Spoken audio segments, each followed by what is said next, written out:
Hello lads, lassies, and those of unspecified gender, it's the Irishman here, and today I'm going to be talking about what would have happened if Goku had landed in New Mexico.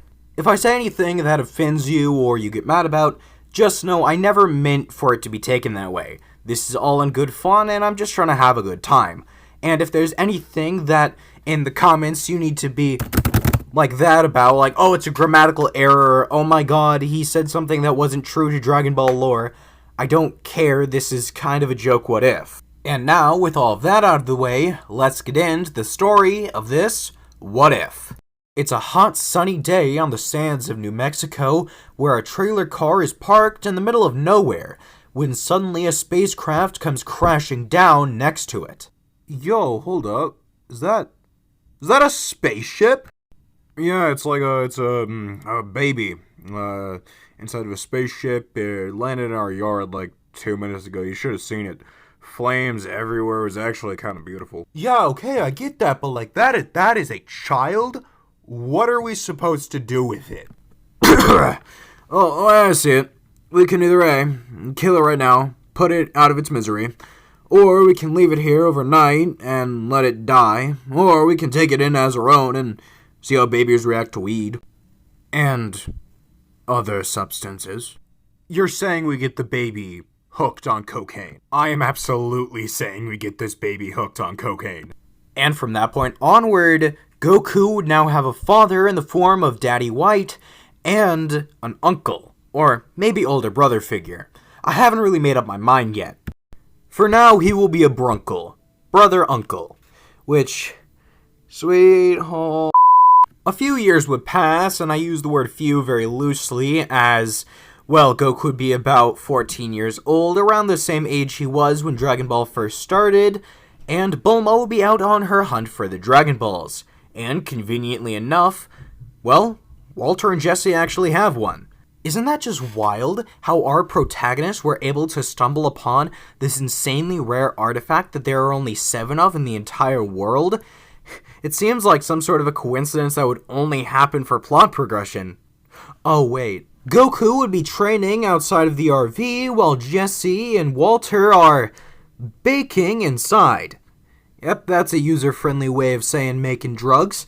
When Bulma would arrive and request the Dragon Ball, Goku would say he doesn't know what that is and also doesn't know who she is, and she would explain.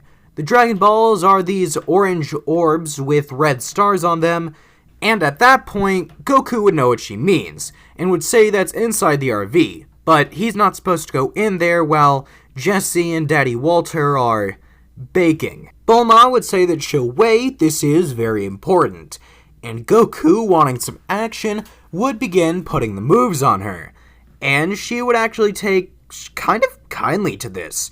In the original, Bulma had a little thing for Goku, but he was also kind of weird and kind of stupid, so she decided to just, leave him alone and let him be with Chi-Chi. But here, Goku would still probably be kind of weird, I mean, he is still a monkey boy, but he isn't as stupid. Jesse and Walter would be pretty good teachers, and would teach him how to be a ladies' man. Well, to a certain extent. Goku would suggest after he gets the Dragon Ball for her, maybe they can go and collect the rest of them together. Bulma would blush profusely, but then she would ask if he would try and steal the wish, cause if so, then she'll just do it alone. And Goku would say that he would never do that, and what does she even plan to wish for?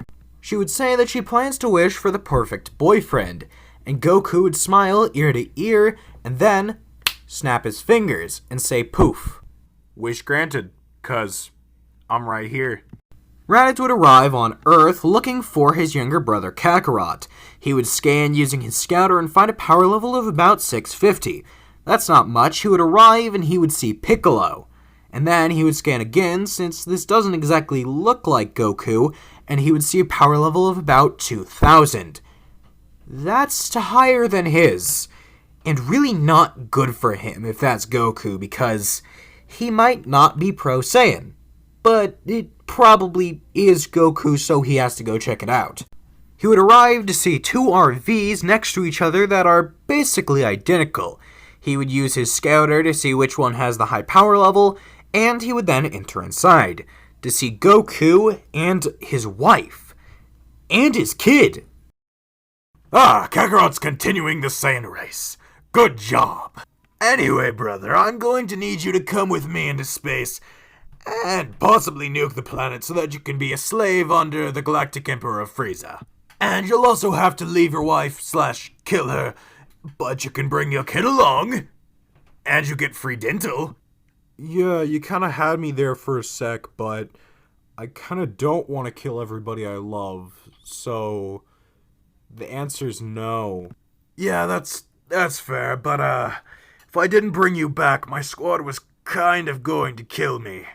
Like, actually skin me alive, so can I stay with you here on Earth? I guess. Daddy White and Uncle Jesse said they needed someone to help them cook, so you could probably crash with them for a while. Yes, we'll get along great. As it happens, I've actually always been an expert chef. Yeah, that is not exactly what I meant, but okay. For the next few weeks, Goku and Raditz would continue training as well as bonding. They would get a bit stronger, but also significantly closer as brothers. But after a while, Nappa and Vegeta would try and contact Raditz by beeping in on his scouter, and they would overhear Goku and Raditz talking and being friendly. They would take this as Raditz having left their side, and so they would get his attention and then declare that they are going to come to Earth in approximately 1 year and kill every single person on the planet. If Raditz is still there, they will see that as an act of treason and kill him too. Raditz would explain what all was just said and who Nappa and Vegeta are. And Goku, well, he's a bit taken aback. There are really people out there that much stronger than him? And will they really be able to stand a chance against Nappa and Vegeta? Yeah, sure, over a year's time they could get a bit stronger, but what are they going to do to close the gap?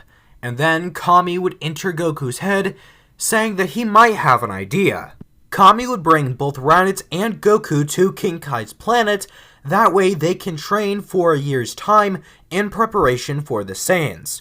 On Earth, Kami will also be training with the humans, as well as Piccolo Jr., his other half. And then during the training between the two Saiyan brothers during that 1 year, both of them would get up to a power level of about 32,000.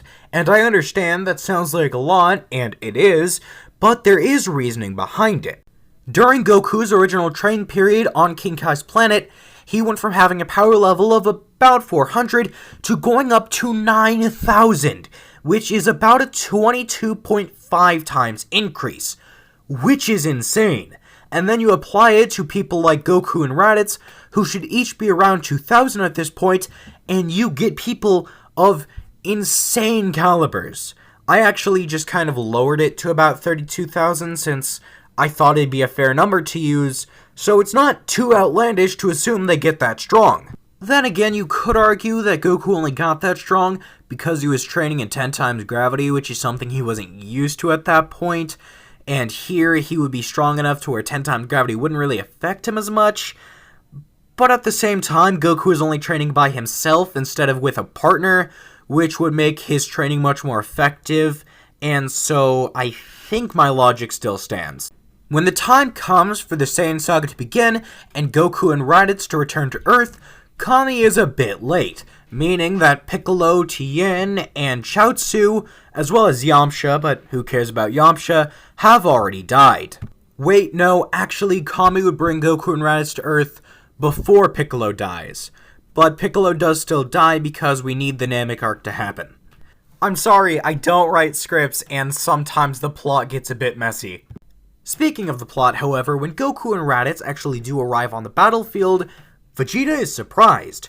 What were these two waiting for? Some more of their friends to die? And then Vegeta would scan their power levels, seeing that they were both at about 6,000. That's pretty impressive. It's more than Raditz and Nappa were before, but really, Vegeta can still handle them no problem. And so he would tell Nappa to stand aside, and then he would step in to fight. But Raditz would laugh. He would remember that Vegeta was only at a power level of 18,000, and then Raditz would soar his own power through the roofs, going to his full 32,000. And Vegeta, He's dumbstruck. How is Raditz the runt this powerful? And Raditz would say that he hasn't seen anything yet, before then powering up into Kaioken times 2, going up to a power level of about 96,000. Vegeta's Scouter would break before it reaches Raditz's max power. Vegeta would take a step back in fear. He would contemplate creating a power ball and turning into a great ape, but if he does that, then Raditz could too. What is Vegeta going to do?